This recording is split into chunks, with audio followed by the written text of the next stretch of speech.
Well, good morning, or good afternoon, good evening, wherever you good folks all may be today. To all who are joining us today, I hope you're all keeping well and safe in our wonderful yet slightly turbulent and challenged world these days. On behalf of McGill University and McGill's Institute of Air and Space Law, I would like to offer you a very warm welcome to the third installment of the Institute's new webinar series on issues of interest to aviation and space-related activities, the study of the legal aspects of which are at the very heart of the Institute's raison d'etre since its founding in 1951. My name is George Petsikas, and I've recently joined McGill as a lecturer in aviation law after having spent over 30 years in the airline industry in senior corporate and trade association roles. I'll be your moderator for today's discussion. By the way, Professor Ram Jaku, acting director of the Institute of Air and Space Law, was previously scheduled to deliver opening remarks today, but was unfortunately required to attend to another urgent professional commitment. So he has asked me to convey his regrets in this respect, and of course, offer his greetings and best wishes to all. Now, before we proceed, I would like to make the following statement per McGill University's policies. McGill University is located on land which has long served as a site of meeting and exchange amongst indigenous peoples, including the Haudenosaunee and Anishinaabe nations. I've been practicing that all week, folks. McGill honors, recognizes, and respects these nations as the traditional stewards of the lands and waters on which we meet, at least virtually, today. Okay, so back to business. Many of you, I'm certain, are very familiar with McGill and its status as one of the world's premier academic institutions of higher learning. And thus, it obviously doesn't require more introduction on my part.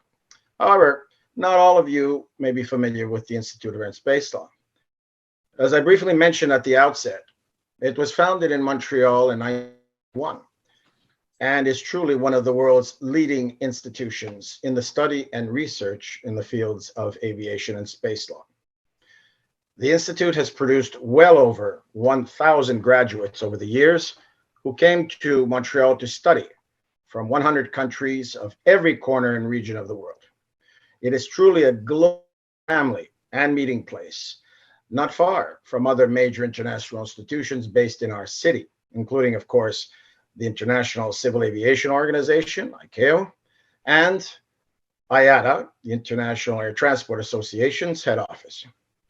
Our alumni have gone on to senior roles in government, industry, private legal practice worldwide, including, we're very proud to say, the current Secretary General of ICAO, as well as one of its former council presidents. I'm proud to say it's also my alumni and second home. Check out the McGill IASL website. You'll learn and find a lot of cool things on there. Okay, let's get down to the business of the day. Aviation, environmental sustainability, climate change. Nothing to see here, folks, or discuss, so thanks for joining us and have a lovely day.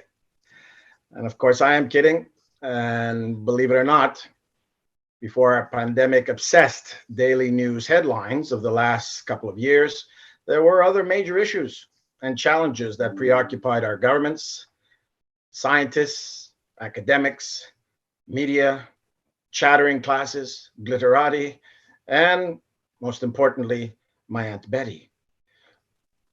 Climate change was obviously one of these issues, and despite the pandemic slowing economic activity, as we've all seen, and CO2 emissions over the last couple of years, scientists generally agree that has not been enough to reverse the global warming trends we have been seeing, and thus has not negated the need for urgent action, as some may believe. Now, throw commercial aviation and all the passions and emotions it typically elicits into this volatile mix and existential debate, and I dare say, you have the ingredients for a very lively and animated discussion today during our webinar.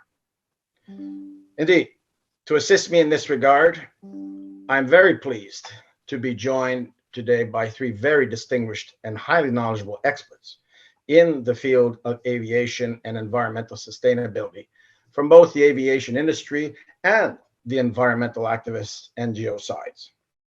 I will introduce them in more detail in just a few moments. But first, let's set the table for our discussion, as many of our audience today may not be quite familiar with all the aspects, issues, challenges, and developments with respect to this important matter over the years. So I've prepared a brief presentation that I will now share with all of you, and which I trust will be informative and establish proper context for our subsequent exchanges. So I hope all of you can see that.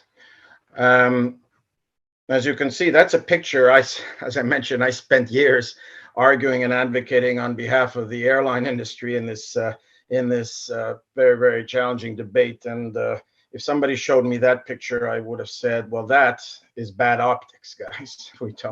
As airlines, we don't really want those pictures out there. But fortunately, I'm an academic now, so I can do what I want. So as you can see, a lovely, interesting picture of a plane in cruise flight, but of course, puts in very clear context the fact that those planes emit emissions, emit CO2, and issues that we have to look at. Aviation, I don't think anybody will argue over the last 100 years has been the primary force, one of the primary forces, I should say, behind turning our planet into a true global village.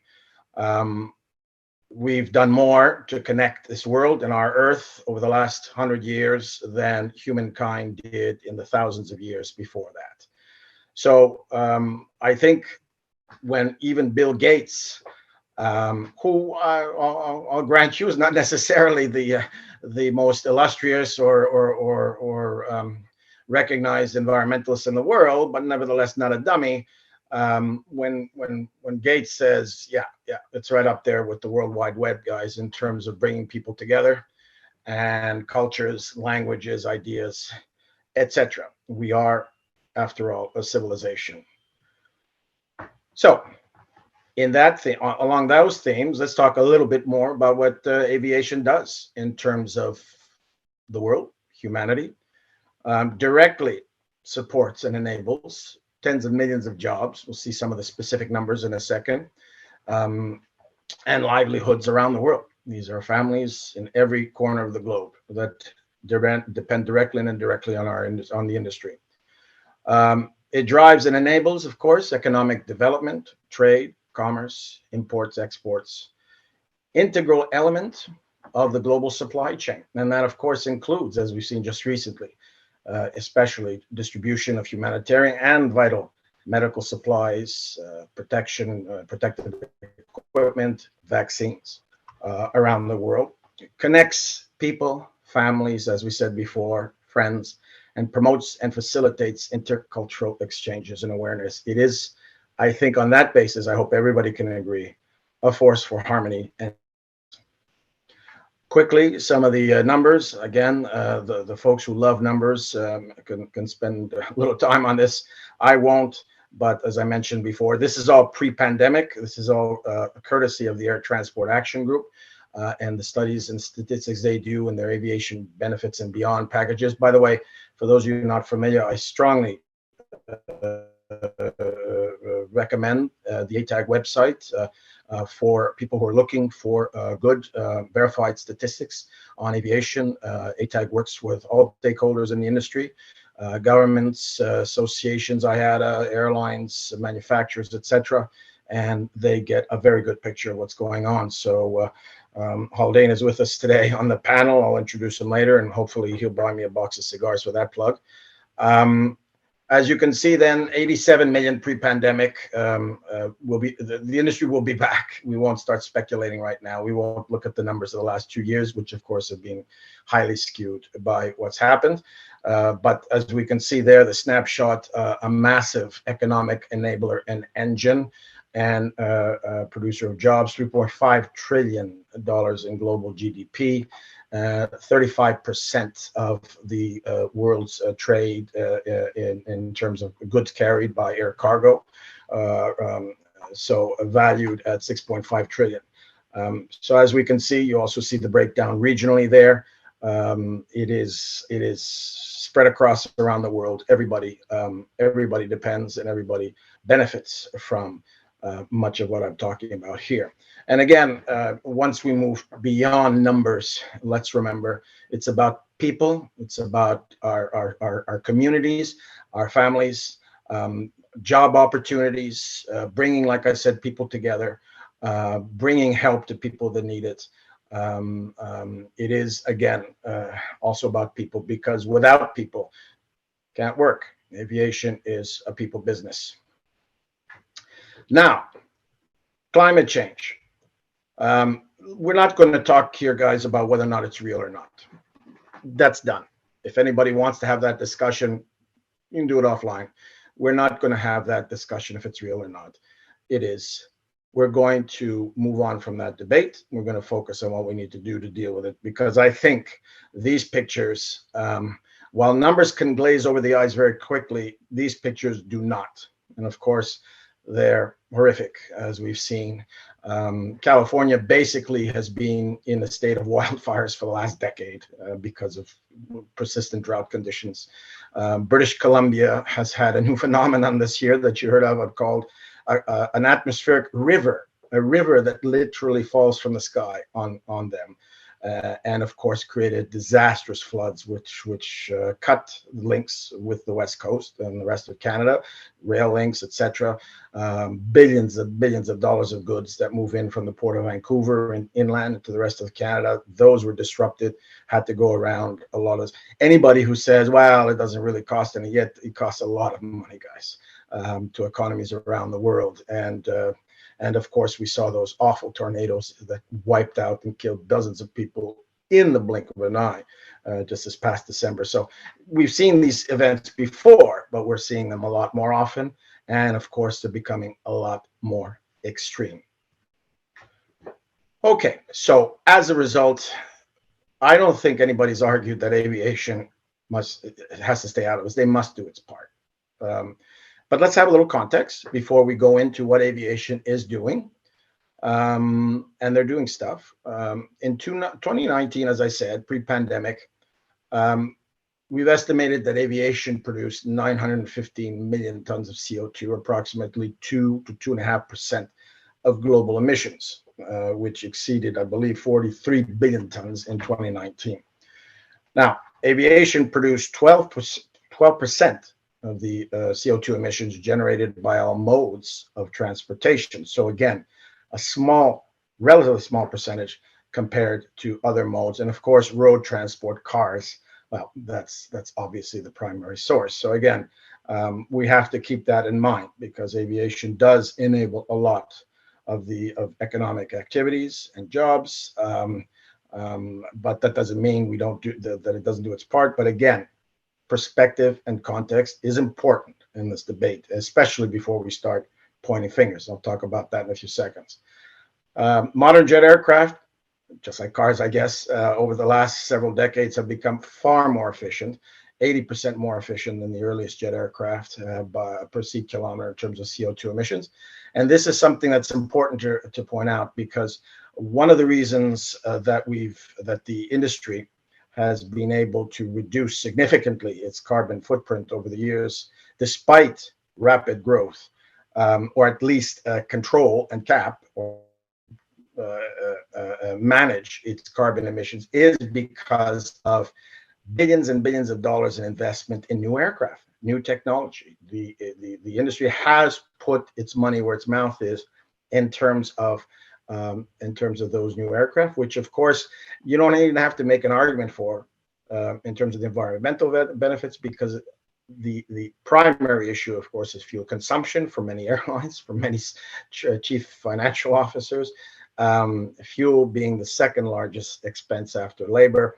Nobody had to argue years and years ago, before even this whole climate change debate was front and center, to an airline that they needed to reduce fuel consumption and subsequent emissions, because that was a huge cost source. So lots of focus has been on that. And let's remember that 80% of the CO2 emissions that are emitted were for flights over 1,500 kilometers in stage length, which goes to the very point of, well, what are your alternatives then, guys? If you're over 1,500 kilometers, do you want to take the car? Is the train or the car viable alternatives or not in terms of what you need to travel for? And obviously across the oceans, well, I'm trying to be a little silly there, but there are no alternatives, as we know. So again, we've got a choice in this debate. We can point fingers, we can demonize. We see on the little flight board over there, the Flygskam or flight shaming movement that almost seems like a generation ago, right? Just before the pandemic, when everybody was wagging fingers saying, shame on you for buying a ticket on a flight, on an airplane. Obviously, that all calmed down with the pandemic. But again, the tendency was to demonize, to point, to blame, instead of saying, okay, roll up our sleeves, let's talk and engage constructively here in terms of achieving real solutions. And I think hopefully everybody here today will agree that's the better way to go in terms of trying to move forward on this debate, as opposed to just saying, you're bad, we're good, let's move on.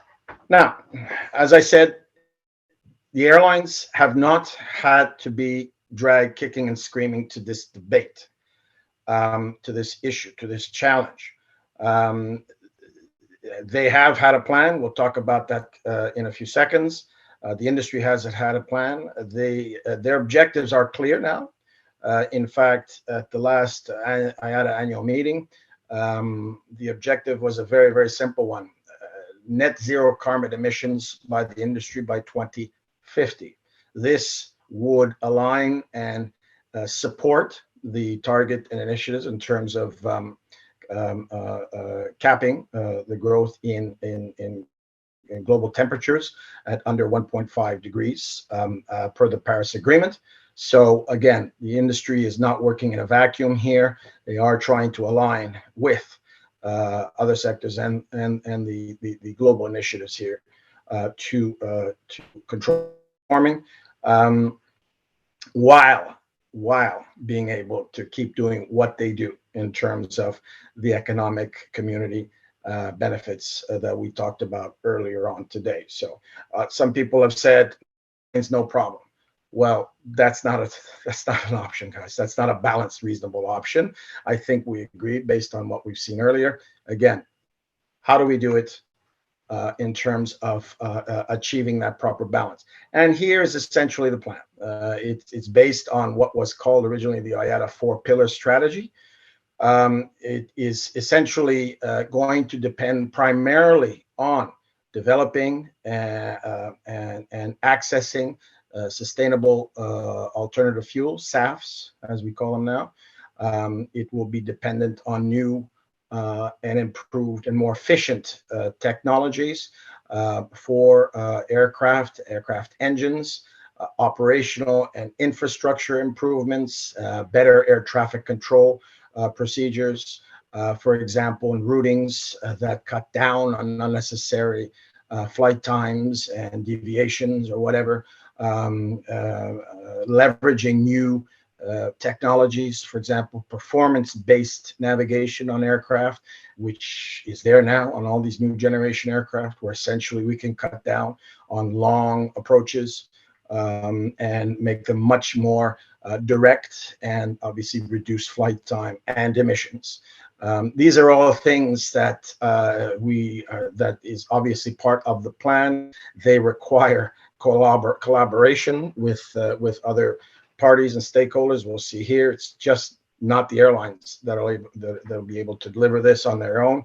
And of course, the last piece of the puzzle is what we call the market-based mechanisms, or in this case, the offsetting and carbon capture instruments. We'll talk about that in a second. So again, the pie over there tells you a little bit about what we need from what element of the plan here that I just discussed in order to get to net zero by 2050. And that, of course, is CORSIA. By the way, ATAG, again, has an excellent study on that called Waypoint 2050 on their website. So you might also want to look at that. And that gives you a very good idea, again, of how we're doing and what we need to do better. So as I mentioned, sustainable alternative fuels, aviation fuel, SAFs, that's the biggest key to the puzzle. And what is obvious here is that a lot of work still needs to be done to be able to build capacity, to make that, to make it an affordable, right? You need to talk about physical access, infrastructure access at our airports to these new alternative fuels. You also have to talk about economic access, because in an industry where we see today still struggling to recover, hugely indebted, you can't walk into a CFO's office or the CEO's office and says, hey, by the way, have to add 40% to our fuel because now we're going a lot more on SAFs. That's not going to be a very long discussion. The answer will probably be no, can't afford that. We have to build the capacity, lower the unit costs. As you see here, IATA is predicting we'll need to be up to at least 450 billion liters will be needed by 2050 to be able to achieve net zero.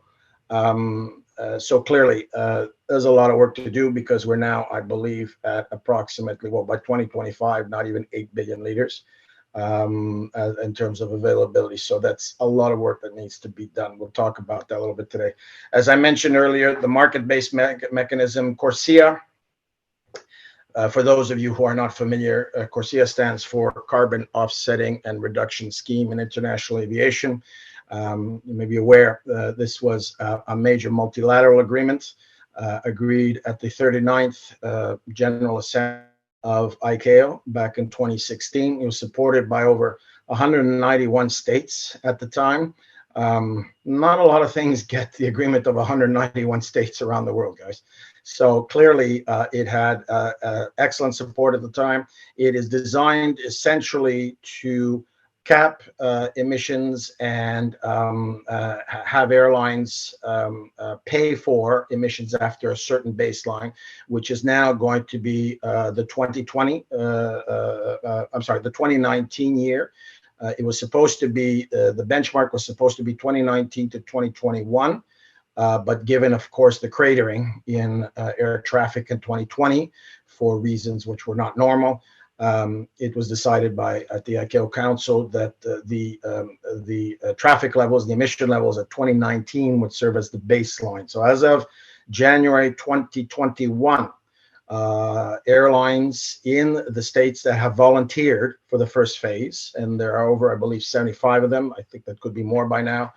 The voluntary phase being from 2021 to 2027. Those states now will implement regulations and policy platforms for their airlines to essentially offset their emissions as of 2021 through the purchases of emission credits. Those emissions credits, of course, that's been a big discussion as well at ICAO. In terms of what are the standards, yes, we're going to plant a lot of trees, but again, how is that going to be done in a way that is transparent and that is effective in terms of delivering what we want as far as carbon capture and reduction is concerned? So, CORSIA definitely has its supporters as a monumental achievement and one of the first global industry sectors to achieve such a widespread agreed instrument here. But it has its detractors who say 2016 is a long time ago, guys. We're already behind the ball. We're going to have to do a lot more. By the time this is mandatory in 2027 for everybody, it may be too late in terms of its ability to help. Again, it's a tool in the toolbox. That is especially what the industry sees, and the reduction part comes primarily from, as we saw, the SAFs and the operating efficiencies that we need everybody to come to the table with. And here again, as I said before, we all have to join hands. And this is not just the problem of the airlines. We have to work with our manufacturers. They have to be incentivized to work more and more on new things, electric, hydrogen propulsion, for example. We've heard of air navigation service providers. Again, the regulatory frameworks have to be adjusted to allow them to be able to implement more efficient procedures, such as those that PBN, performance-based navigation, could offer, and things such as single European sky. And again, we might touch on that in the Q&A, which, as some of you may know, is the vision that we've had now for 35 some odd years in the European Union of merging and harmonizing air traffic control in Europe among the various nation states that control the airspace. Now it's just sort of a patchwork, as we know, of controlled airspace, and it leads to a lot of inefficiencies. There are reasons we'll discuss later why we're having trouble getting there in terms of harmonizing those in the single European sky vision. But in any event, let's hope we'll see something there one day. Governments, of course, have to come to the table with support, money on the table, guys. This is time to put your money where your mouth is. Not just talk about a lot of carbon taxes or whatever, which normally just get earmarked for the central treasury and goodbye after that to see whether or not, good luck, it's actually going to be used for our objectives here in terms of carbon capture and reduction. So yeah, governments have to come, and oil, the petroleum producers, they have the infrastructure now at the airports. They need to be on board. They need to see an obvious business opportunity here. They need to come to the table with cost competitive alternatives to their petroleum-based products. And as well as the others, researchers, we need to make our passengers more aware as well as what's going on, because they're going to have to pay a little bit more, as we know, especially when we start having to pay for, the industry starts paying for its emissions as of 2021 through emissions credits. So, sorry about that. That is my little presentation. Let me just, excuse me here. Let me just go back to the screen. Here we go. So, okay, I see Jonathan's there. So now, with that in mind, let me go and introduce our distinguished panel that is joining us today. I'm very pleased to start with Jonathon Counsell, who is the group head of sustainability for the International Airlines Group. He's appointed in July 2015. He has responsibilities for the group sustainability strategies in collaboration with its 5 members, airlines, including Aer Lingus, British Airways, Iberia, Level, and of course, Vueling in Spain. Jonathon was elected in 2015 chair of IATA's Environment Committee and was subsequently re-elected to that position in 2017. Prior to that, he was chair of Sustainable Aviation, the leading UK aviation industry consortium of airlines, airports, manufacturers, and UK Air Traffic Control Authority, driving improvements in the sustainability performance of the sector.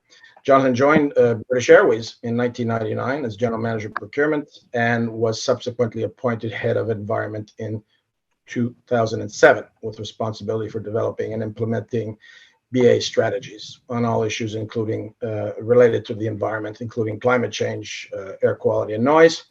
He is a graduate in mechanical engineering from Imperial College, and has an MBA from INSEAD Business School in Fontainebleau, France. He's also a fellow of the Royal Aeronautical Society and a member of the Greener by Design Partnership. Welcome today, Jonathon.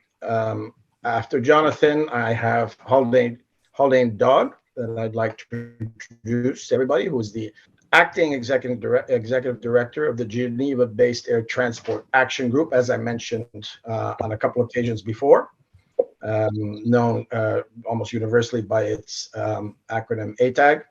ATAG is a global grouping of players from across the aviation industry, including airports, airlines, air navigation service providers, as well as airframe and aircraft engine manufacturers.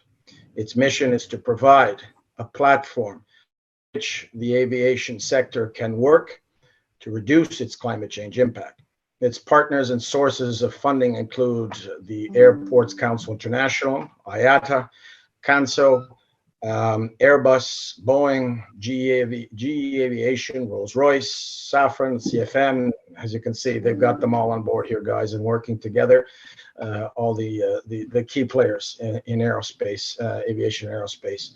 Before being appointed to his current role, Haldane was head of communications and advocacy at ATAG, as well as communication and previously communication manager with Airports Council International's world headquarters, where he worked on such issues as the environment, security, and airport economics. He is a British native and also holds New Zealand citizenship, so let's call that the best of both worlds. He started his career at the company that runs Auckland International Airport. His background is in media, broadcast media, and he has a Bachelor of Communication Studies. Welcome, Haldane. And last but not least is Tim Johnson, who is the director of the UK-based Aviation Environment Federation, an NGO campaigning on aviation's impacts for people and the environment. He is also a lead representative for the International Coalition for Sustainable Aviation at the International Civil Aviation Organization, where he has led ICAO's Committee on Aviation Environmental Protection, CAPE, broadly known, the CAPE's expert group responsible for developing the emission unit eligibility criteria for CORSIA, and continues to lead the support group for ICAO's carbon emissions calculator. In the UK, he is a member of the Department for Transport's newly created Jet Zero Council. A big hearty welcome to Tim. So, ladies and gentlemen, that's your panel today. Gentlemen, I think I've done enough talking. At least that's what my wife usually says every night after dinner. Let's hand this ball over to you now, and let's open our discussion. As we've briefly seen, and as I've tried to at least point out, the industry has been proactive, I think we can say, in developing a strategy and targets to reduce emissions and mitigate its impact on climate change. How are we doing so far? Have we picked all the low-hanging fruit? How are the environmental NGO people represented here by Tim? How are they looking at this? Are they impressed? Are they amused? Do they think we're full of hot air, or dare I say CO2 emissions? Gentlemen, I throw the ball out. But first, my mistake, guys. I made a mistake. We're not going straight to the Q&A. I would invite each of you to just do an opening statement for the first few minutes, and then we'll come back to this first question. So I apologize for that confusion, guys. But let's. I only had 2 coffees this morning, guys, so cut me a break. Let's come back to that question. We'll park it. I'm going to go to Jonathon now. Thank you, George. Thank you for the invite. It's a great privilege to be with you this morning. I join you from a very sunny but very cold London. And just a few opening comments, and it kind of answers that first question. So for me, we are very much in a transition phase when we look at action and its climate change challenge. And the way I describe the sort of previous 3 or 4 years, it's really been the commitment phase for the industry. So it's been all about committing to, if you like, science-based targets. And previous to that, the previous commitment we made back in 2009 was based on the science then, that was 50% by 2050. But now, following the IPCC report in 2018, it's all about net zero emissions by 2050. And we're very proud at IAG to have got the ball rolling. We first committed to that target back in October 2019. But I think it's great credit to the industry through IATA, the airline industry as a whole body committed to net zero emissions by 2050 at their AGM in October of last year. And I think I'm right in saying we are the only global industry that has made that commitment. So it's great credit to the industry and the hard work of IATA. But I think now that we've made that commitment, we are now transitioning to what I call delivery phase. I think the 2020s have to be all about starting to implement technologies that are reducing our emissions. We need to start that downward trajectory of our carbon emissions. And you'll see there's lots of roadmaps across the industry. The ATAG roadmap, the Waypoint 2050 work you referred to, which is excellent. We have European roadmaps, we have UK roadmaps, and they all show that there are credible pathways to 2050. But I think the 2020s have to be the start of that. And for us, the one area, and I think you've alluded to it in your charts, George, is the priority for 2020s has to be sustainable aviation fuels.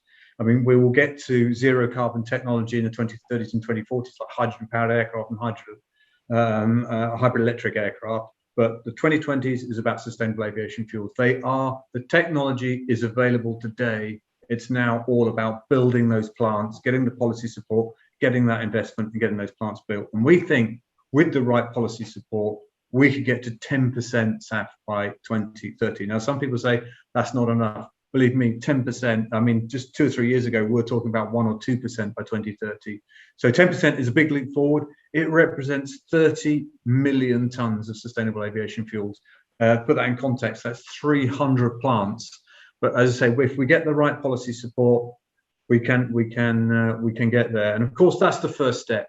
10% is the first step, but it is the hardest. In fact, the first 10% is more difficult than the second 90% because that's the riskiest phase. That is where people have got their investment into those first plants. So it is the hardest step. And I think if we get 10% by 2030, we're talking about 20% by 2035, and then at least 50% by 2050. But let's make that first step. And I say that the key there, policy support.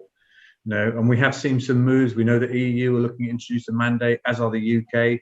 Some big moves in the US as well with the Biden tax credit. We think that they are big steps forward. We need a couple of other elements to help de-risk investors. I mean, to build those 300 plants, we need $250 billion of investment. And investors are not going to put that in there if they see it as too high risk, and that's where the policy comes in. So I think that's a big focus for us in this decade. And of course, this year particularly, big focus on the 41st General Assembly, very relevant to you guys in Montreal. And we've seen, as you say, fantastic progress. CORSIA, the only global market mechanism to address climate change. But we accept it was a compromise. It was a compromise to get all the developing countries in. So we think, one of the objectives, as well as getting a commitment to net zero emissions by 2050, we'd want to see a strengthening of CORSIA. We think it's a great start, and there's good progress in terms of eligibility criteria for offsets. But we want it to be the only market-based measure for aviation. We want it to replace all that patchwork of schemes, things like the EU emissions trading scheme and taxes around the world. But it can only do that if it's strengthened and it addresses climate change in an equal manner that those existing measures do. And then finally, some global SAF ambition to help get us to that 10% by 2030. So that's my sort of quick overview of where we are, and happy to hand over to Haldane. Thank you.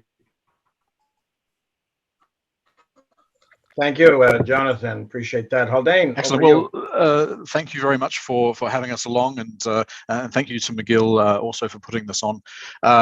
George, I think your introduction sort of covered a lot of what we need to talk about. I won't go into that again, and Jonathan certainly covered off a few other key points from us on the industry side. We'll just sort of mention that it's not just the airlines that have committed to net zero by 2050, it's the entire sector through ATAG, which is also followed up on previous commitments.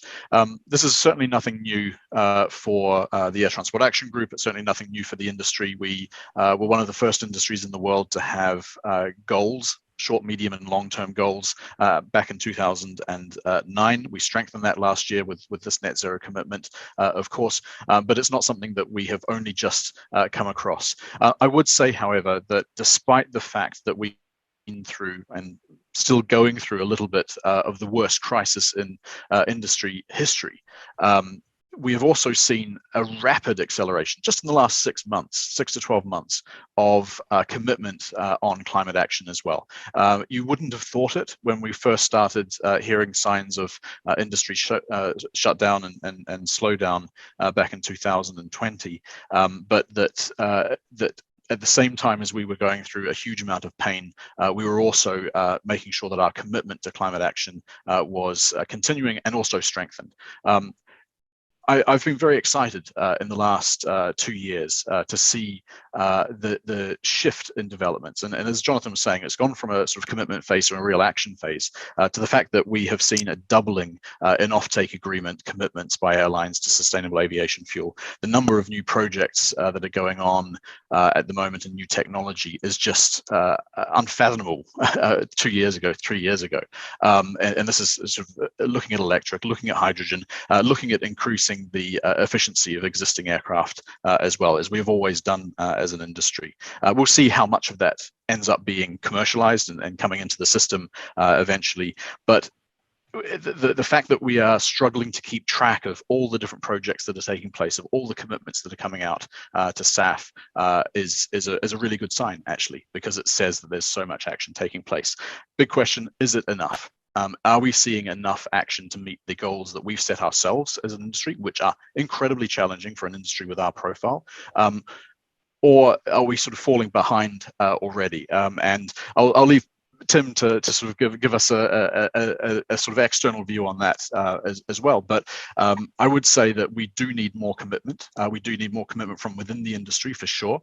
There are certain key players that are really leaps and bounds ahead of other parts of the industry. And I would say that IAG and a number of other key carriers are really pushing this forward. But we need to make sure that this is a global story. It can't just be a story from Europe. It can't just be a story from North America, but it has to be shared by people and companies all across the world. And we need to make sure that we've got the capacity building within the industry, but we also need to make sure that the governments of the world are committed as well. And as Jonathon said, we really want to see a long-term goal agreed at the Assembly in ICAO this year, helping to make sure that this is a sector-wide goal, not just an industry goal, and making sure that governments are really brought on board to do what they can do to help support that development. And yeah, as Jonathon said, the next 10 years are crucial, particularly on SAF supply, but we also need to make sure that we can continue to deliver those commitments out to 2050 and beyond as well. So I'll leave it there, and we've got a few questions that hopefully will explore some of the other areas as well. Okay, thank you very much, Haldane. And Tim, over to you. You are environmental conscience. Not that our other panelists don't have a conscience, but certainly you're going to be the one who's going to check us on a few of these things. Go ahead, Tim. So thank you, George, and thank you to McGill for the opportunity to talk to you today. I'll try and be your consciousness, and I suppose I see things a little bit differently, perhaps from outside the industry. So you gave us, George, a few figures to start off with about what the industry's been doing to date, and you gave us the figures for 2019 about how much CO2. And I suppose if you just bring those sort of two things together, perhaps one thing that wasn't mentioned is, that was a record year for civil aviation emissions globally, 2019. So despite all the efforts of the industry in the previous sort of decade, we were still at a record high. So I suppose the first message that comes out is we really need to accelerate. We need to be working harder than we worked in the last decade. We need to be going much quicker, and we need to be really committed to setting the sort of binding sort of targets that have been alluded to already. I think the NGO hope is that 2019, history will show that 2019 was actually a peak year for emissions. Jonathon mentioned, we're getting on a trajectory that's going downwards. That's the first hurdle.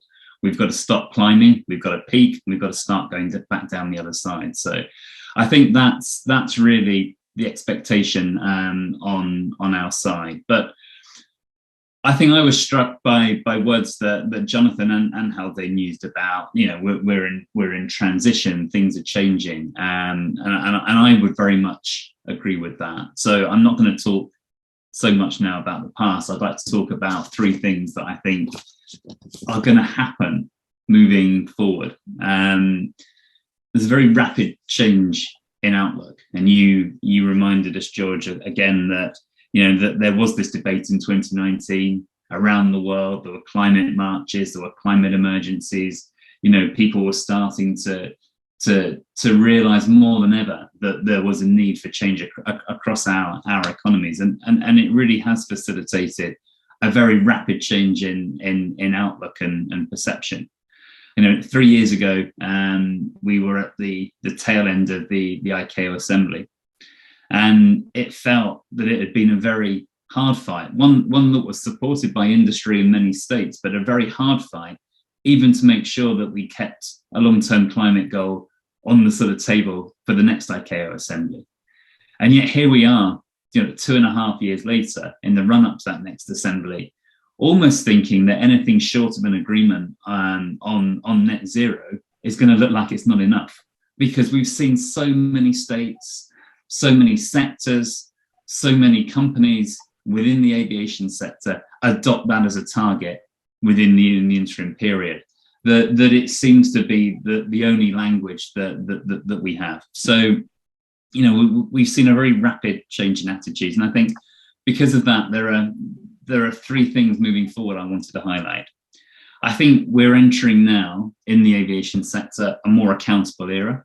I think we're going to be transitioning away from language around voluntary and aspirational, and we'll be moving much more towards binding and enforceable. It's probably many of you are aware that, certainly the UK last year decided to include its share of international aviation emissions in our Climate Change Act. So that's law. Net zero for aviation in the UK is law. It's not aspirational, it's not voluntary, and successive governments will be held to account to deliver that, and they in turn will hold the industry to account. So I think we're certainly entering a more accountable era. I think we're probably entering a more transparent era too. And by that, I mean that, we are going to start judging airport performance, airline performance on their individual merits rather than looking at the industry collectively. And I think the data to support that is starting to come through. So I've said in other sort of fora before, I think we are moving to an era where eco-labeling will be commonplace, where it will be possible to find out per carrier, per flight, the CO2 footprint. And that's actually going to make environment a competitive factor for the industry, not just something that it has to address because of good governance, but something that it actually has to deal with alongside price and frequency as a competitive issue. And I think there is an audience for that. You mentioned at the beginning, George, the fleet scam. You put it up on a slide, and I think the way it was characterized in that was a movement where people shamed other people. I that's not my understanding of fleet scam. Fleet scam is more of a questioning attitude that people have towards their own sort of travel and habits, where they ask questions about, is it necessary or can I do it differently? And I think that culture is going to underpin that sort of era of transparency. But I think it gives rise to my third point as well, which I think we're just going to be in a generally more questioning era full stop. And whether that's because of the pandemic and forcing us to look at the way we do things and how we operate, either in our own lives or as businesses, whether it's, do we want that foreign conference or that business trip? I think all of those decisions as well are going to have a much more questioning attitude to our lives generally. I'm not picking out aviation here, but all our activities, how we use surface transport, how we use air transport. So I think, I think the industry is going to have to work increasingly hard to address all three of those sort of areas. So I offer that by way of opening remark. The big question is, it sounds like we're all aligned on the vision. So how are we actually going to deliver it? And hopefully, I think the next sort of hour and 10 minutes and the questions will help us answer that. Thanks very much. Okay, thank you, Tim. Well, listen, talking about serendipity, my opening question, which I prematurely embarked on, was basically, how are we doing, guys? And I think we've got some good answers so far to that questions from your opening statement. So, gentlemen, that's great. I don't think we need to go back on that one. Let's move forward then on another question here. I mentioned before operating efficiencies as being a key element, right, to the whole strategy in terms of reducing our carbon footprints and emissions. I spoke of the Single European Sky Initiative and some others that we've been looking at. Can you just sort of touch on a little bit of what's out there right now? Again, what's low-hanging fruit there? I talked about CES, the Single European Sky Initiative. That seems to be something that's sort of like Groundhog Day sort of thing there. Get up every morning and we're all committed to yes, it's all a wonderful vision, but no, we can't actually deliver the real benefits today. Why is that the case? And what other things are out there, guys, that we can start pressing on our partners here, governments and other stakeholders, saying this will help us improve, reduce fuel consumption, reduce emissions, achieve the goal, guys. Whoever wants to start, Jonathan. Yeah, no, I can start on. And it is a significant opportunity.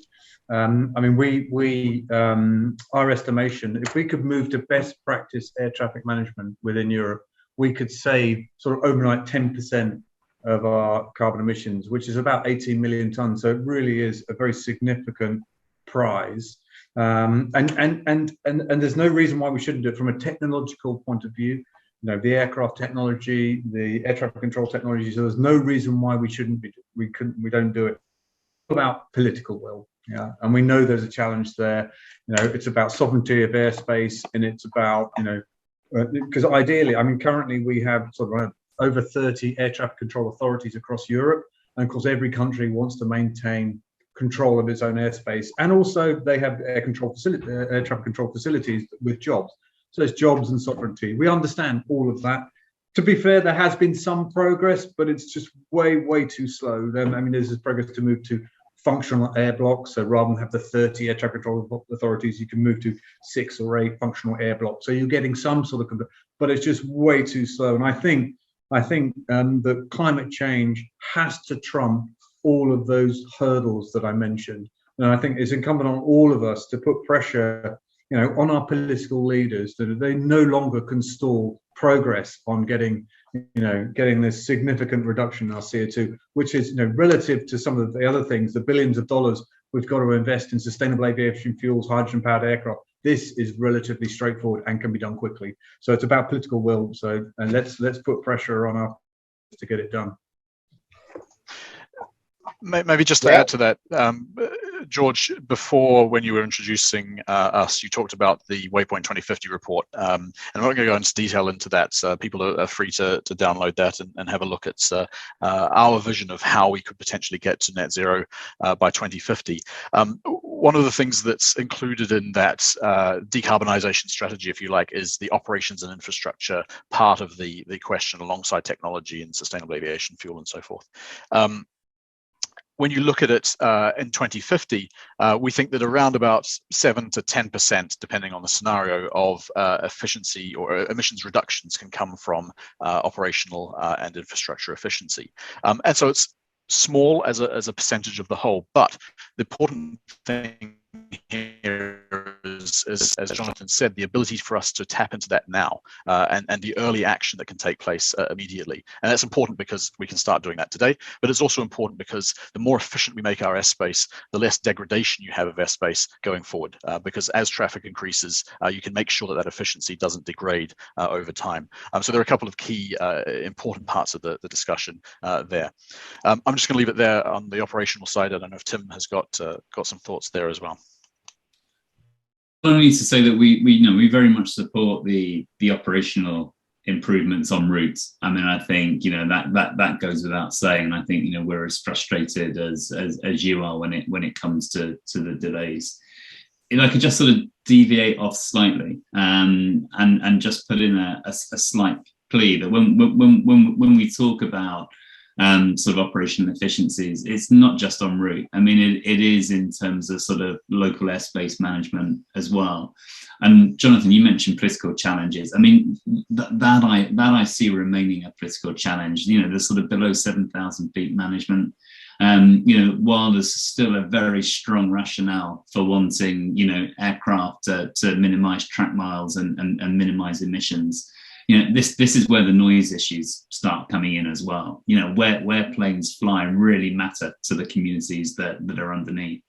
And I think we probably can all cite examples from our respective countries where noise has very quickly escalated to the political level. And so, this small in comparison to the en route gains that we can get. They should certainly happen, but just I think a comment that resolving some of the sort of more local airspace management is not necessarily going to be straightforward, and you've got competing interests there, and I don't think they will be easily reconciled. It's hard to see win-wins in some situations. Okay, gents. Well, listen. On the issue of efficiency, if I may, we have a question here from one of our attendees, and slot management. And I know we're not slot coordinators here, or experts. Certainly, I know I'm not. But you will recall during the last 2 years, a big debate about the accessibility to slots at some of the major airports. Where some of the major network carriers were hoping to keep most of, if not all of, the use it or lose it rules that we currently have under the IATA World Slot Guidelines, versus pressure, of course, for smaller, more competitive entrants who saw opportunities, especially during the downturn in demand. The question is basically based on the fact that we know that a lot of the bigger airlines were trying to maintain those slots, trying to keep them so that they could have a network to come back to when the recovery. We're flying almost empty aircraft. I have a figure here in terms of how many of those aircraft were flying empty, are almost empty, clearly inefficient, but clearly driven by the problems we were having with slot regulators and governments, especially in Europe, to achieve a balance here. Where were these other stakeholders? What was anybody chiming in at the time and saying, for example, the European Union, which again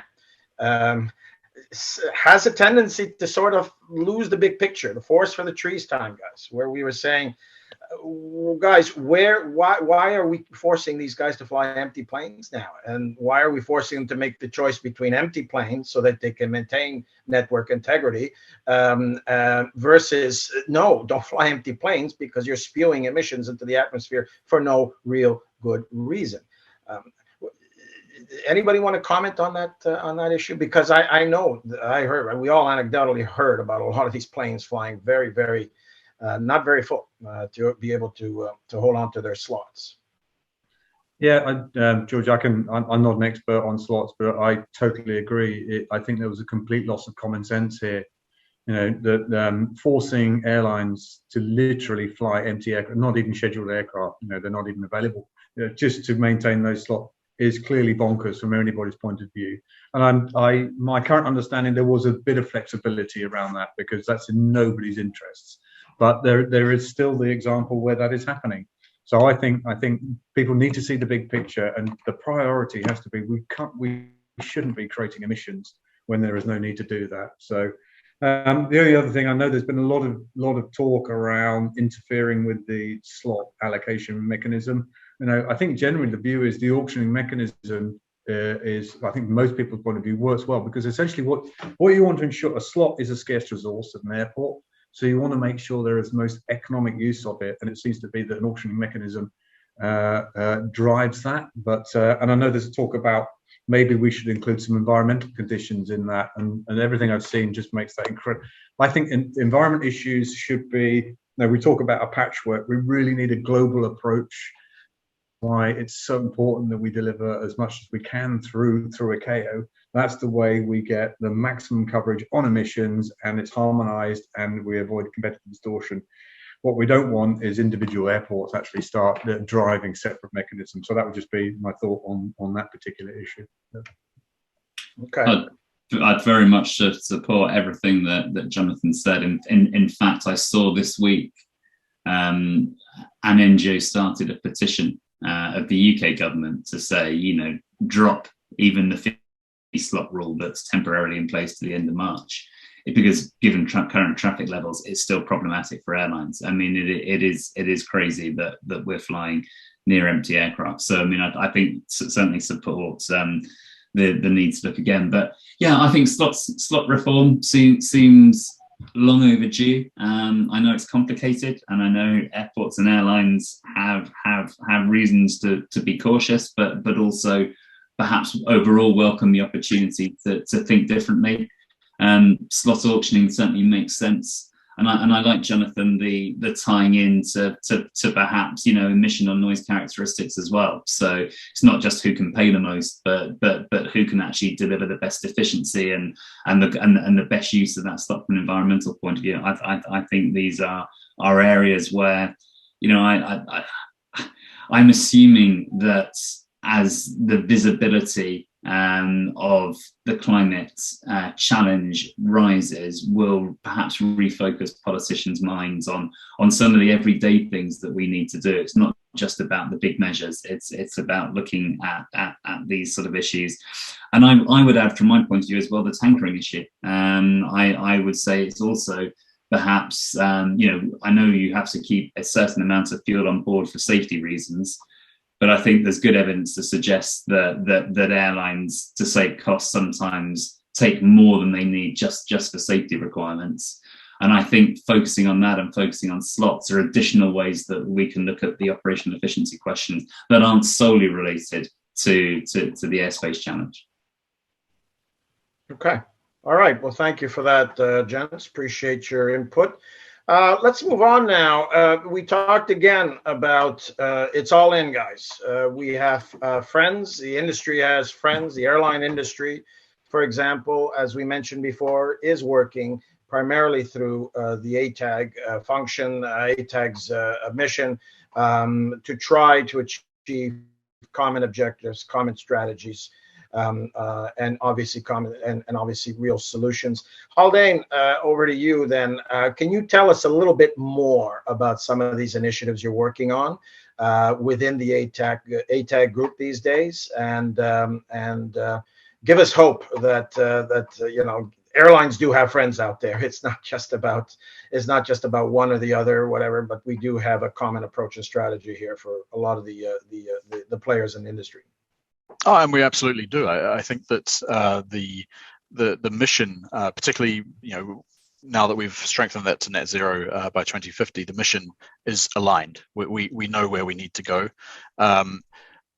Through the work that we did on Waypoint, we've identified some of the potential pathways to get there. We don't know which of those will be the one that we actually follow. But we know, roughly speaking, where we need to go.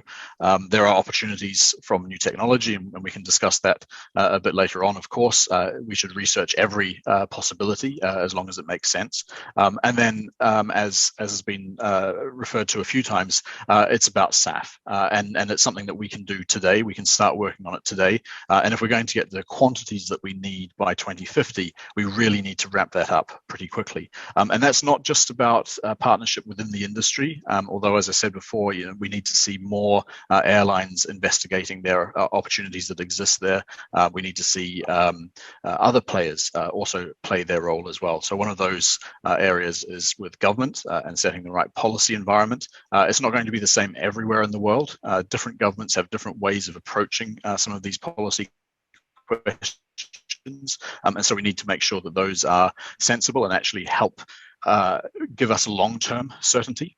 Too often we actually see a lot of governments thinking about you know, the press release or the headline or whatever makes the minister look good today or tomorrow, and we just need to have a bit more certainty, because this is a long-term issue. It's not just about aviation and sustainable aviation fuel, it's about climate change more broadly as well, of course, but also from the energy sector. And yes, they are a key supplier of our industry right now, but we need them to step up in a way that they just haven't done so far. We've seen some tinkering around the edges, let's say, over the last 5 years from a lot of our traditional oil companies. And we've seen actually some decent commitments coming out pretty recently. But we need to see more of the oil companies do this, and in more parts of the world as well. It can't just be 2 or 3 of the oil majors looking at the sustainable aviation fuel space. We have to see every one of our big suppliers look at this, and rapidly as well, because they've got the expertise, they've got the distribution networks, they've got the money, let's face it, to be able to invest in this.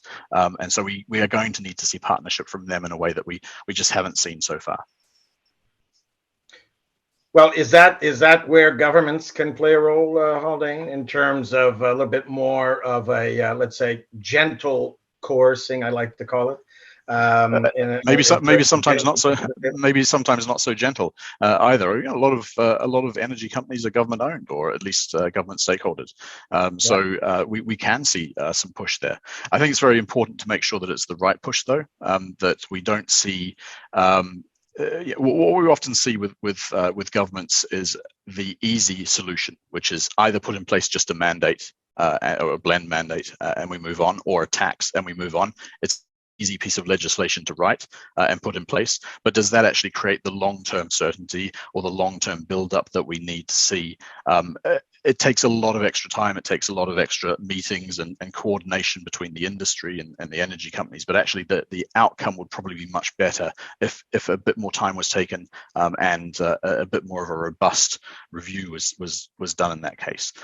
So yeah, there can be certainly pushes from government, and the market certainty that you get, or the signal that you get from having such a long-term goal agreed at ICAO, for example, whether that's around climate change more broadly or sustainable aviation fuel as well, is really important. But that needs to be translated down at a regional or a national level as well. It can't just be that sort of global aspirational view. Okay. Yeah, I can build on that, George. Maybe if it's helpful. Sure. I mean, and I absolutely support. I mean, having joined up industry is really critical. Yeah, because solving climate change needs the whole system to work together. If you take sustainable aviation fuels, it's not just it's airlines. We're going to have to buy it. The manufacturers, they've got to make sure, particularly when we're talking about 100% SAF, that their engines are 100% SAF capable. The airports are going to help supply it. And then we need the energy companies. So, and if any of the pillars that you look at in terms of helping us meet our that we're going to need all the players. So joined up industry and ATAG have been a shining light in that. In the UK, we've had a group called Sustainable Aviation, 40 members, all the key players since 2005, and it's helped us with government, because I think the challenge we've got joined up industry, we need joined up government. So the challenge we've always had is typically, we always talk to our transport people, but on climate change, it's energy people, it's environment people, and of course the people with the money, the treasury people. So we're having to do this sort of merry-go-round of talking to these four departments, and that just takes getting policy moves. And when we have a united position through joined up industry, but the problem has been getting joined up government. So one of the things that we've been lobbying for is to achieve that. And something the UK government, to their credit, did is they set up the Jet Zero Council, recognizing that actually we need to get joined up as well. And that's basically where all the relevant and particularly the energy and transport ministers sit together with industry to try and say, what is it we need to accelerate net zero emissions? That was set up 2 years ago, and I had to say that in the 2 years we've seen activity and progress on policy that normally take 5 years. So it is beginning to work. It still needs to do a lot more and needs to move faster. But I think, joined up industry, joined up government, we need it on both sides. Yeah.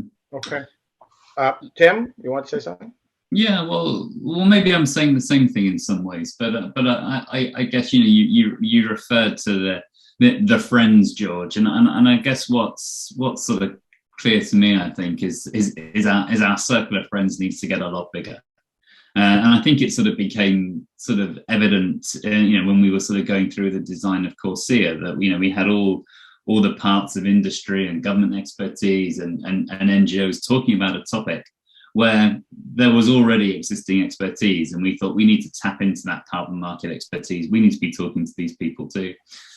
And the same thing's sort of happening, isn't it, with SAF and other levers, whether we look ahead and we think, all the solutions require renewable energy, we're likely to require hydrogen, where is the expertise there? Bring it in, we're going to have carbon capture. Where are the expertise on that front? Where are the investors? It's just a much bigger community that we need to create, and probably take a you know, Jonathon, you mentioned a system approach to it, but an economy-wide system, not just an aviation system, economy-wide system, because I suppose, you know, we look at it a little bit in a silo sometimes, and other sectors are looking at and eyeing up the same sort of technologies and the same sort of feedstocks and the same sort of hydrogen. But, you know, bringing everyone together to have that conversation early, I think, and I think that's possibly what helps to send the right messages to governments, because I think, you know, they hear this from a lot of places. They hear it from aviation, but they're hearing it from elsewhere, and there's, you know, perhaps some confusion about where things are best deployed. And I think, you know, having that conversation and being clear about which solutions other sectors will pursue and which solutions aviation will pursue will help to bring that clarity. So I have that, and you know, I agree with Haldane. Really, this is about creating certainty. All of this is about creating certainty, and I think that's one of the big obstacles we've had in the past to scaling up some of the things that we think might make a difference now. But yeah, I'll leave it there. Thank you. Okay. Maybe just to add on to that, Jonathon mentioned the UK roadmap that was delivered by the industry, and now government is really much more part of that process as well. There have been a few other roadmaps that have been delivered around other European countries in particular, but also the United States is certainly engaged in that between the new White House and industry as well. But one of the things that I quite liked about the way that a couple of the Scandinavian countries applied that was that they were doing roadmaps for a multiple number of industries. So it wasn't just an aviation roadmap, but it was one for steel, it was one for automobiles, it was one for several different parts of the economy. And actually having that overview, as Tim was saying, is a really important part of that process, because we are going to tap into the hydrogen economy, but also, you know, rail transport wants hydrogen, cars want hydrogen, trucking wants hydrogen. So how can you work together on that solution? That's really an important thing. But the most important thing there is, okay, Waypoint 2050 at a global level. There's some fantastic work that's going on at CAPE in ICAO at the moment, looking at the long-term goal for aviation. We can't just have that global overview. We have things done at national levels, and it's great that the UK's done it. It's great that a number of other European countries have done it as well, but we need countries all over the world to be looking at these on a sectoral level, but also an economy-wide level as well. Otherwise, we're not going to make it work. Okay, well, thank you for that, gents. Now, SAFs, of course, we've sort of held up as the heroes or white knights, if you will, in terms of helping us achieve our objectives for carbon reduction. But I have a question here which threatens to rain on our SAF party, guys, from one of our audience here, and I'll read it out here. It says the environmental footprint for producing SAF is significant, up to 4 to 5 times that of producing regular carbon-based aviation fuel. Even with the investment of $250 billion in plants capable of producing SAF, the overall CO2 footprint will not be acceptable. So I guess, I'd like comments on that in terms of your understanding, whether or not that's correct or not. And the question goes on to basically say, what about a next generation of alternative fuel that doesn't have, I'm guessing, that same environmental impact? So, gents, over to you for comments. Kick off on that. I'm not sure what SAF they're talking about, because certainly none of the SAF that we're looking at. And the first thing I'd say is, you know, we are absolutely clear that the most robust sustainability criteria will be applied to SAF. I mean, the first thing to say, I mean, with SAF, we look at the life cycle emissions. So the assessment of the carbon impact of SAF is far more strict. We don't do that for fossil fuels. So when we look at SAF, we look at, what does it take to grow or extract the waste? What does it take to distribute to the SAF plant, the emissions in making it and emissions into, so it's a much more stringent criteria that we look at. And we're absolutely clear, we're only going to use fuels. I mean, and we talk about 70%. The minimum threshold, 70% less emissions than fossil-based fuels. Yeah, so that's absolutely we're not going to be using. And I don't want to bore the audience here, but the level of analysis that goes into assessing life cycle emissions. Anybody wants to have a separate on that one, we can do, but it is extremely stringent. And in fact, for some people, it has been a big hurdle to get to market. they're saying that the criteria they're established, the stringency of criteria for SAF, are so stringent that it's making them difficult. But I think that is worth the effort. You know, we have to make sure that this industry, this SAF industry, has to start on the right footing, and they have to be sustainable fuels. And I think maybe one of the linked issues there, I know there was a question on the chat there, was about food versus fuel. So this is a big debate with some of those early generation, you know, and we saw that lessons are learned. This is mainly in relation to biodiesel, where, you know, these great incentives were put in place to create biodiesel, and there was a shift from a lot of the, you know, the food producers into, we're absolutely sure, and, you know, we've learned the lesson from that. And again, in aviation, the sustainability criteria are very stringent in terms of using, you know, resources that could otherwise be used for fuel, and even to that extent, this issue called indirect land use change, even where there's a secondary effect that might. So we're absolutely clear that we will not be using fuels that take away resources that could be used for fuel. So that's something that, you know, second, third generation fuels, we've learned that lesson. So just the overall message is the sustainability, and true sustainability is absolutely key. Okay, thank you, Jonathan. Anybody else want to comment or? Yeah, I fully agree. Obviously, there's no point in us moving to a new type of fuel and paying more for it at this stage, particularly if it's going to be worse. So we wouldn't do that. It would be cutting off our nose to spite our face. And we have learned lessons from certainly from the road transport sector, and we need to keep being challenged on that, because it is important to make sure that we are fulfilling the right way forward. I can't say that we're going to always get it right. We need to make sure that we are going to be challenged around the world.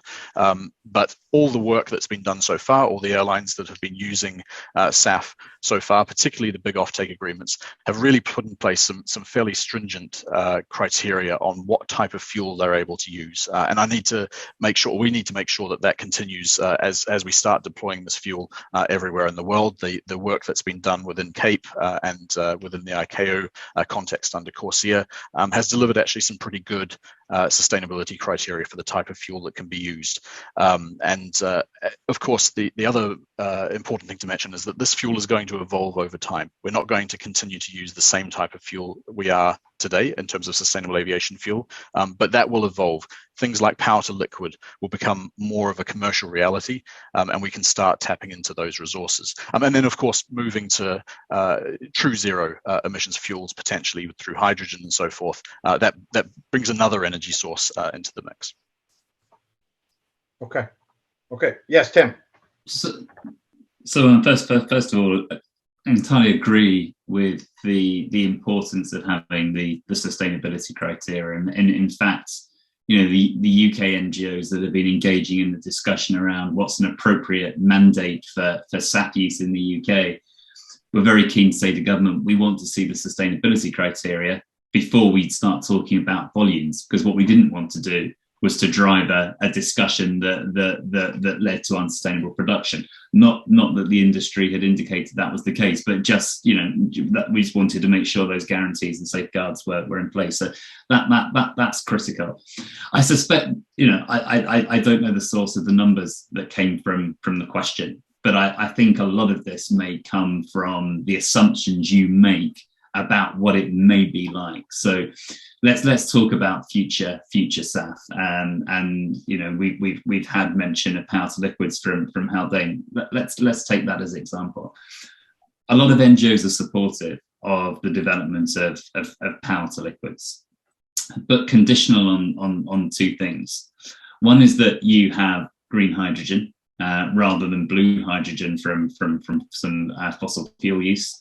And the other one is that you have surplus renewable energy to drive what's a really energy intensive process. Now, you need those renewables to power the carbon capture in the first place, and you need it for the actual production of the synthetic fuel, and you need it in very large quantities. Now, my guess is if you can put that conditionality in place, then you're going to achieve a very low carbon fuel in a closed loop carbon cycle that could potentially, you know, power this industry for decades to come.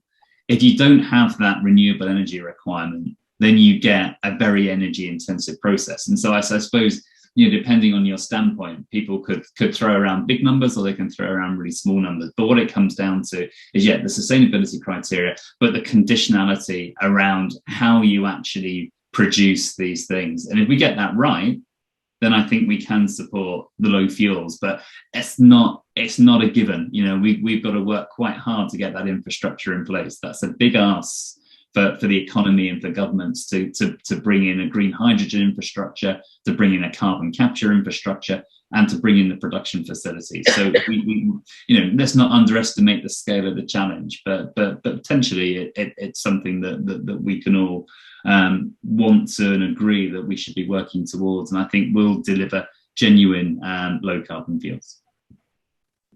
Okay, thank you, gentlemen. Let's go back to CORSIA for just a few moments here. As I mentioned in my quick presentation, I think we can say that CORSIA is suffering from a bit of a lack of love these days from a lot of quarters. CORSIA is, many who say right now that the phase-in, the voluntary phase up to 2027 is way too long. Got to get up to the table faster than that, guys. But on the other hand, let's be fair, it was a very delicate balance and compromise, as we know, among very disparate economic and state interests around the world, including, fast-growing airlines versus mature markets, older airlines, airlines that had made huge investments in new technology or equipment versus those that were still sort of catching up. Again, everything was a balance, and now a lot of people are saying it's gone, guys. It's already irrelevant. Is CORSIA still part? Is it still a robust part of the solution or not as we move forward? We're going into the next assembly in the fall, right, of this year. I believe it's the 41st assembly at ICAO. It'll be on the table. What do we need to do to make CORSIA more relevant today and to respond to a lot of this criticisms we're seeing, especially from the European Union, which, as we know, is still maintaining its intra-EU emissions trading scheme, but has said clearly that they reserve the right eventually to perhaps start applying it to EU third country flights again. That was the source of a lot of friction a few years ago, as many of you may recall, in terms of some jurisdictional issues and all that, legality. But clearly, we want to keep this a common objective. We don't want to get back into the old fights. What do we need to do, guys? Listen, CORSIA is an incredibly important part of our midterm climate action, but it's not the only thing that we're doing. We also have to reduce emissions as well. And I often get asked, CORSIA is the only thing that you're doing. Well, it's not. It's simply not. We are reducing emissions as much as possible. Of course, there's a renew element of that, but CORSIA is an important part of that. We've got 107 countries that have volunteered for the early phases in the voluntary phase. This is the world's only global carbon market that operates in this way. We should be very proud of that. Do we need to make sure that we can strengthen it over time? Yes, but it only really started working this year properly. So we're at the early phases, and we've got agreement from a large number of countries. We need to make sure that continues and that we can start ramping things up there in terms of strengthening it over time to fulfill some of those questions that there are about it. But let's let it get off the ground first. I'll leave some of the more technical details maybe to Jonathon on that. Yeah, no, thanks, Haldane, and I absolutely agree. I mean, it was a historic achievement, as you say. It's the only. I mean, people criticize CORSIA all the time. And I say, well, show me the other global market-based measure then we should model on. And there isn't one because it's hard. So it was a great achievement. Of course, we need to, and it was a compromise. We needed a compromise, but we felt the compromise was worth the price of getting a global agreement. But we need to strengthen it, and I'll talk about that in a minute. But we're a global industry. We need a global measure. To truly address our carbon emissions, we need this global coverage, and it's harmonised. And we're already seeing. So coming from Europe, when you get it wrong and you get a patchwork, what a disaster that is. I mean, look what we're facing in the EU. I think we've got 8 different carbon taxes. We've got the EU emissions trading scheme. We've got different countries producing SAF mandates. We've got the UK emissions trading scheme. It's a mess. Yeah, and that is the risk if you don't keep supporting that global scheme. And the EU trying to implement EU ETS extraterritorially, that's just a bad idea. As anybody that was around in 2012, and even the people in the EU saying, no, we don't want to do that again. I think the big failing there is not implementing. So as you probably aware, in the Fit for 55 package in the EU, they're not looking to implement CORSIA within the EU. I think that's a very bad step.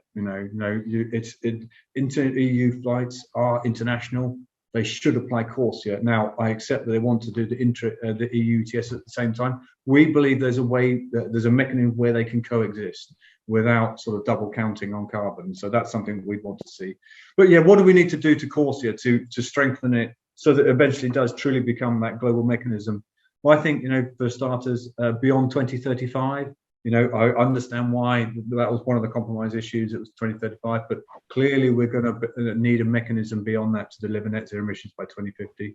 I think at some point, and I think one of the questions, I think from Chris Lyle in the chat, it's a growth over a baseline. At some point, it has got to start to address all emissions. We can debate around when that should start, but carbon pricing, you need to cover all your emissions, so we need to think about that. And I think also the eligibility needs to go beyond offsets. With offsets, obviously, we're very keen to make sure they've got stringent eligibility criteria, so we only use truly sustainable offsets. But I think including carbon removals as well, we're seeing a big shift to that sort of technology as an opportunity. So I think CORSIA recognition of that. So there's sort of things I think that would really help to strengthen CORSIA and to establish its place as the truly global one market-based measure for aviation. Okay, thank you. Jonathon, yeah, you referenced the question in the chat, and just for the benefit of our other panelists and certainly Tim as well, the question being in terms of nipping and tucking at CORSIA, do you see applying CORSIA to all emissions rather than those just above 2019 levels as a viable way forward? So again, Jonathon, you touched on that. I'd be interested in hearing perhaps Tim. Any thoughts on that? Well, I think Jonathon gave the answer. Really, you need a carbon price on all emissions. That goes without saying. And I think the problem that CORSIA faces now, and the reason why you've got so much interest in Europe in perhaps exploring alternatives to CORSIA, is that it was such a hard-fought win that it took us a long time to do it. And by the time we actually got CORSIA in place, we had provided a solution to a goal and target that the industry had set itself, 8 years previously.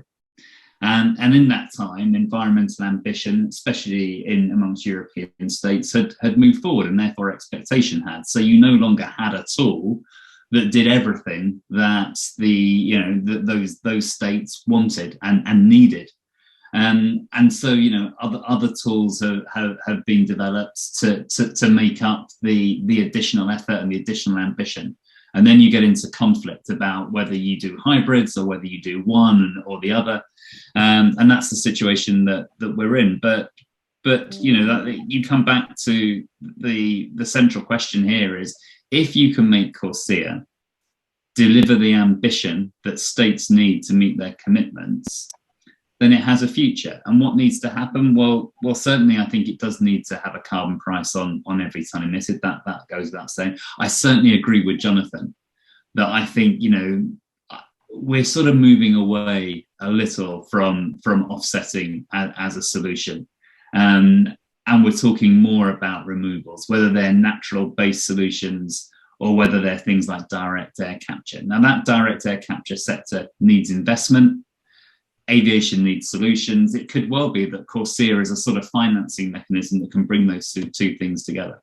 So I think there is an opportunity coming up with the CORSIA reviews to, once we have ICAO's long-term goal, hopefully at the 2022 Assembly, use the reviews to then align CORSIA towards a new pathway. I think there's a lot of interest in thinking about which are the eligible projects and how they can drive some of the innovation around some of the technology we want, that would be a great financing mechanism. But I think these are the things that need to happen. Without it, I don't think you are going to stand much chance of distracting states from measures that they have introduced directly tied to their goals. And I think, that's, and unless you can talk to their agenda as well as the global agenda, that's going to be very, very difficult thing to do. But yeah, certainly a case for CORSIA to work harder and to do more than it's doing at the current time. Okay. Haldane, did you want to add anything to that? No? We're good? Okay, thank you, gents. Let's move on to our next question here. I referenced earlier very quickly about new disruptive technologies in terms of powering, our aircraft, including electric, hydrogen powered aircraft. We are seeing electric aircraft today. We're kind of far from seeing that sort of technology over the Atlantic in a wide body with 300 people on board. But I guess one day anything is possible. We are getting slowly but surely to the point where buying an electric vehicle will be accessible economically, at least for the masses. Governments certainly are trying with subsidy programs and all that. But let's go back to the actual technology here. Can you gents talk to us a little bit more about what's out there? What is realistic? What can really be a game changer or not within our next 5, 10 years, 15 years, at least while we're still active and able to influence things before our younger generation comes up behind us? Can I throw that open? Sure. Anybody wants to take that one? I'll have a go first. I think if you'd asked me that question 3 years ago, my answer would be quite different to what it is today. And if you ask me in 3 years' time, it's going to be very different again. This field is changing incredibly rapidly. I can imagine that we're going to see electric commuter scale aircraft. So this is a 9 to 19 seat aircraft, whether that's fully electric with batteries or electric propulsion driven by hydrogen fuel cells. In relatively short order. I think we're already seeing some test flights take place, but I can imagine that certainly by the end of this decade we'll see aircraft in that category. There's a big debate going on as to whether electric can be scaled up further than that. Obviously, big questions around weight of batteries and various other challenges there. But certainly we'll see it in that space. On the hydrogen front, again, a huge amount of research going on at the moment. What we've done with Waypoint is we've plotted out the potential sort of ambitious pathway if we can get larger sort of 737 or A320 size aircraft using hydrogen by around 2035, and then drip that into the fleet over time. So we've plotted that in one of the pathways, but we've also made sure that if that can't happen, that the reliance on sustainable aviation fuel to fill in the gap is also plotted. So we're going to have to see. I think there's some real opportunities and some really exciting developments that will be coming in the next few years, but we're going to have to wait and see how that technology matures before we actually build it in concretely into our plans. Yeah, I can build on that. I totally agree with that. And I think, for us, we think they're going to play a key role, but it is going to be for short haul flying. We don't see this scaling up for medium haul or long haul. So we're talking, 1,500 nautical miles typically, and 150 seats or less. And we think hybrid electric is the early opportunity. Potentially going to full electric, but also hydrogen fuel cell. And there's some great companies. I think the last count, there's over 250 projects on just hybrid electric companies alone. And there's some great examples like companies like Ampere and Zunum, really quite well advanced. So over there on the west coast of the States. And then here, we've got Zero Avia, which is a hydrogen fuel cell company that we're supporting. So they've already run flight tests with a 6-seater aircraft. They're very close to running a flight test with a 19-seater aircraft. So the concept aircraft and the actual flights actually. So this technology is happening. In terms of commercial service, though, that's a different question, because there's a long way from flying an aircraft using this technology and getting it certified. So we think, the realistic date for commercial service at the earliest is the early 2030s, but really for something over 100 seats, we're looking at the mid 2030s. And then the other question we often get asked is, so what's the total potential out to 2050?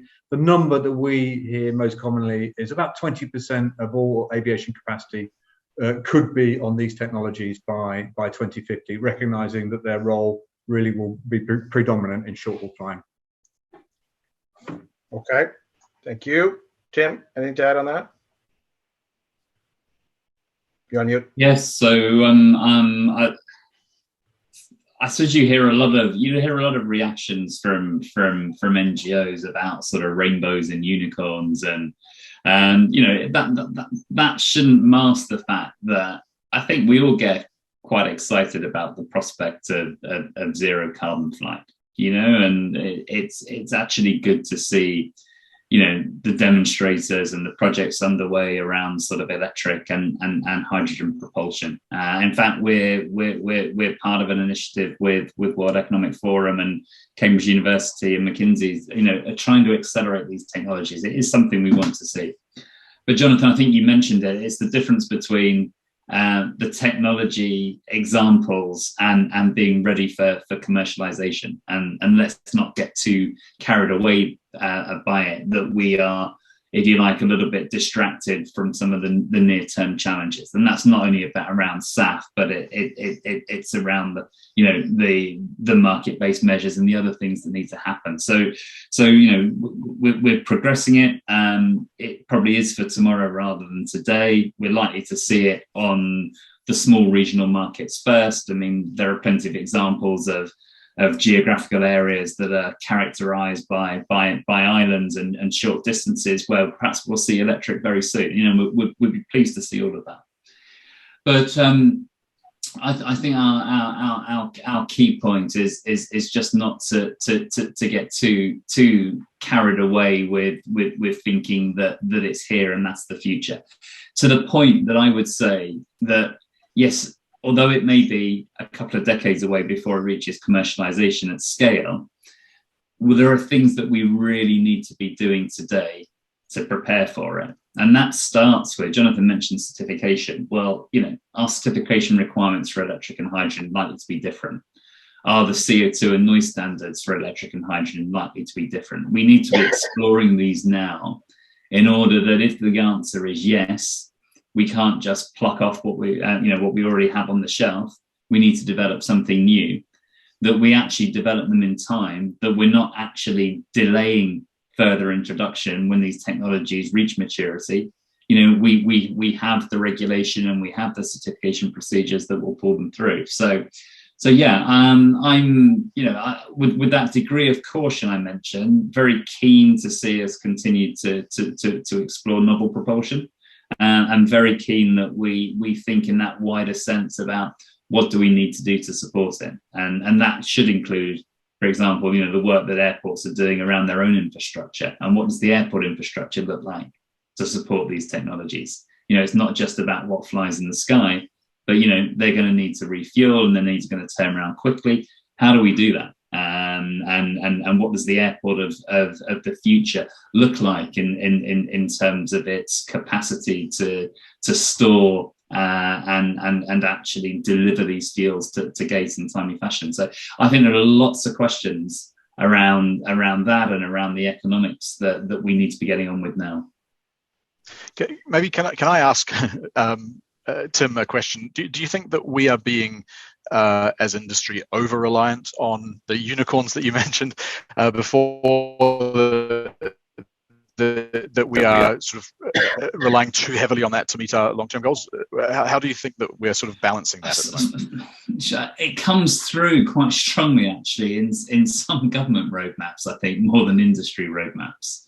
And I suppose as a politician, you're grappling with a lot of pressures. There's a lot of voices saying, you need to restrict airport capacity, or you need to manage demand. And at the same time, you've got the pandemic and the recovery to deal with.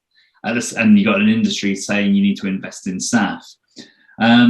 I think, you know, it's very hard from a political point of view to juggle all those things simultaneously. And so I think politicians, more than civil servants, I think are very sort of fixated around the moment about the opportunity for sort of electric and hydrogen in the future, as providing some answers that fill that sort of that policy gap. Yeah, I suppose it sounds very much from an industry perspective, if you read the press releases and the promotion of some of the demonstrators, that this is something that the industry sees as a crucial part of its long-term plan. But actually looking at things like Waypoint and some like Sustainable Aviation's roadmap, Jonathon, actually the proportion of emission reductions in 2050 that you both think will come from novel propulsion is actually relatively small. So I suppose the evidence is there that it's perhaps not being oversold in terms of its potential to scale and its level of technological readiness. But sometimes it does. I think it does come across, but it could just well be that there's a receptive audience in the media. You know, they like these sort of clean tech stories, and they get perhaps a lot of prominence. But yeah, so I think there is a feeling amongst NGOs that there is a lot of faith being put in these, but I would say more perhaps from politicians. Okay, interesting. Thanks. Okay, so rainbows and unicorns. You guys sound like my tax accountant. So speaking of accounting, guys, let's go back to that grubby, silly subject of money, of paying the bills, surviving financially.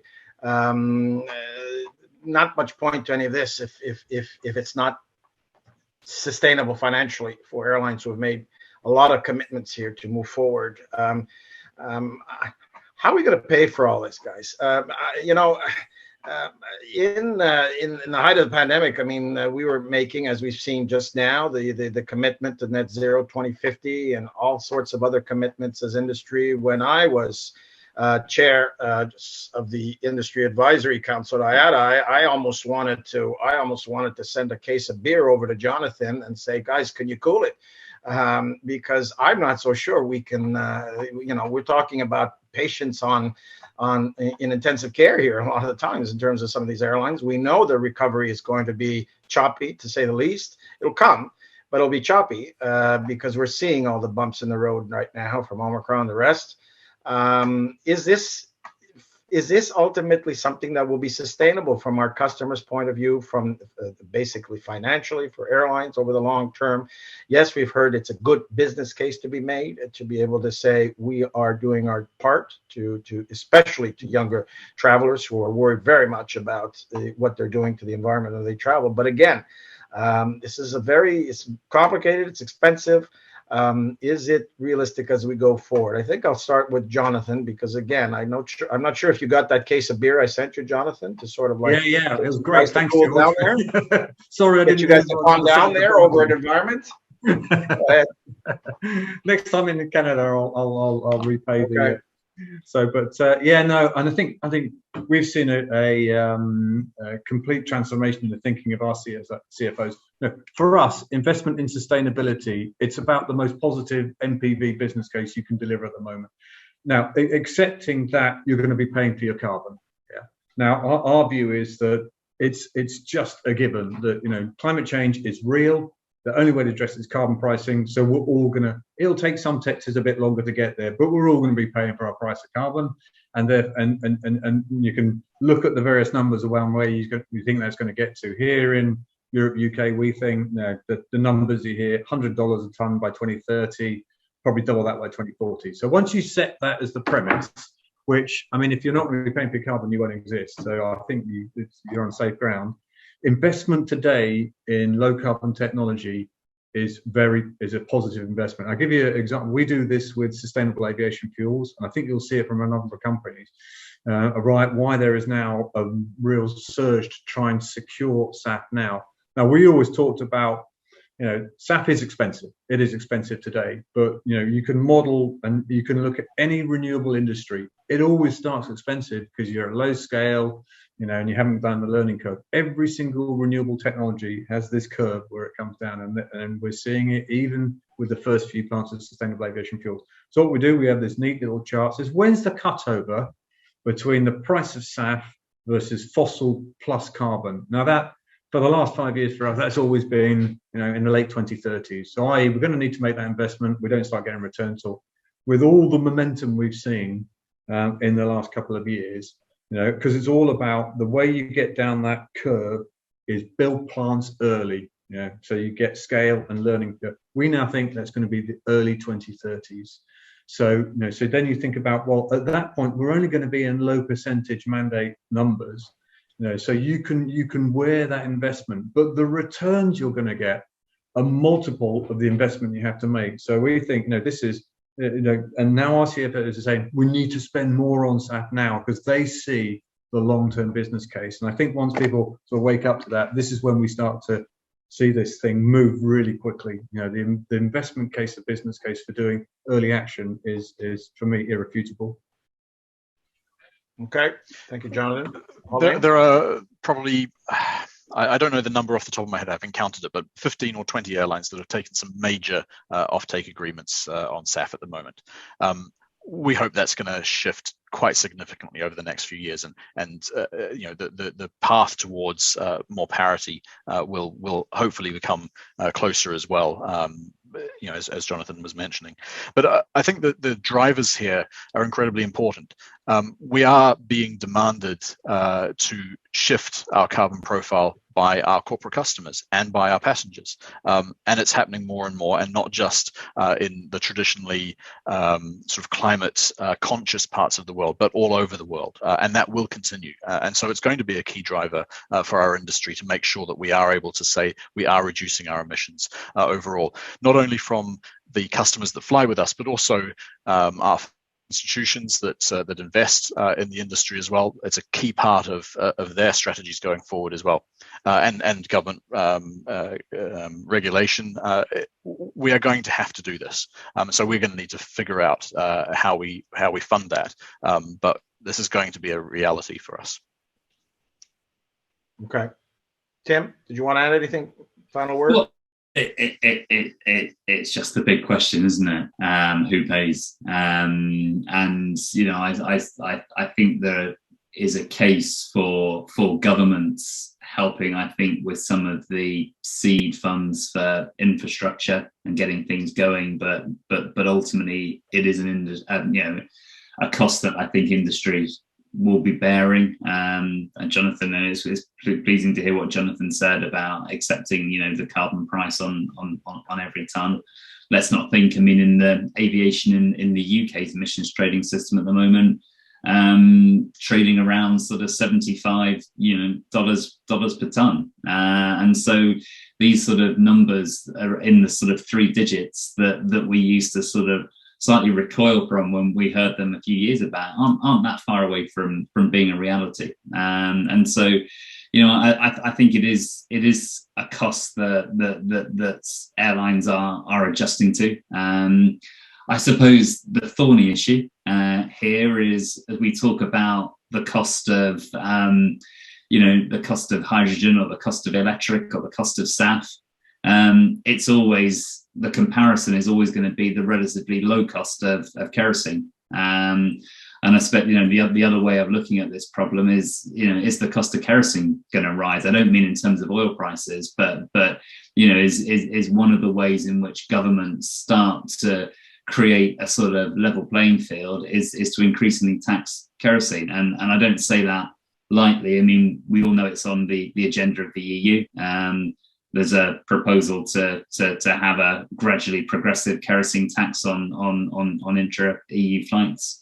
But I think it's, there are various tools here that could help balance the equation. So it's a mix really of some subsidy, but a long-term sustainable model based on airlines meeting the carbon price, and making sure that it's not competing unnecessarily with relatively affordable kerosene. There's a combination of those 3 things.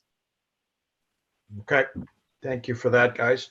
Look, we just have over 8 minutes left in our allotted time. I will remind the audience, if you'd like to ask a quick question, use the chat function. Please don't put your hands up because I can't see them necessarily on my screen. But let's go to basically our last quick round. ICAO, we mentioned briefly before about the assembly coming up, next assembly. We mentioned a little bit about CORSIA and what we could or may not want to see, may or not want to see, but it will be our 70th anniversary this year. Well, actually it was last year, but of course of the pandemic, we had to suspend anything. We are looking actively to preparing something to celebrate that, hopefully just before the assembly. Hopefully we'll see a lot of you there. Stand by for details. But back to my question. Sorry guys, I got to do my shameless plugs once in a while.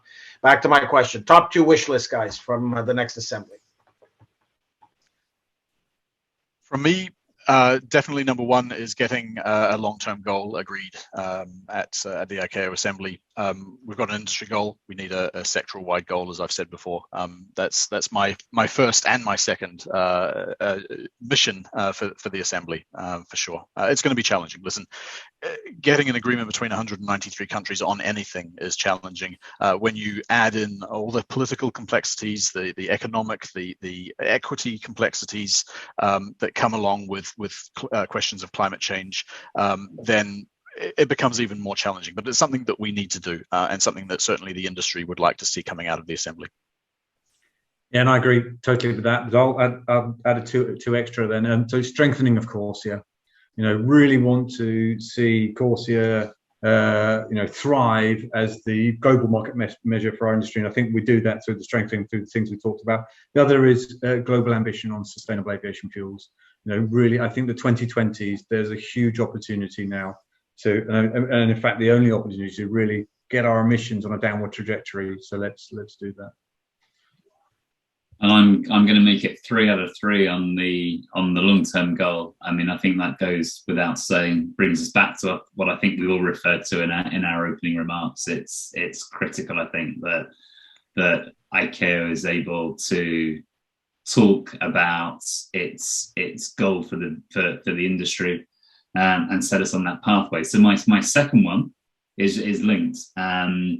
Yes to a long-term goal. But we talked about the importance of near-term actions and the pathways to 2050. So let's not get too fixated on where we need to be by 2050. Yeah, that's the end point. But as important is 2030 and 2035 and 2040. So if there is a discussion around the assembly using all the information that CAPE has provided to countries, the analysis of how we can help to develop long-term goals and what's feasible. If we can get a series of staging points that go with it, I hope it would focus states' minds then on those near-term actions as well that we think are necessary to drive those tools. So they're my 2 things. Well, great, gentlemen.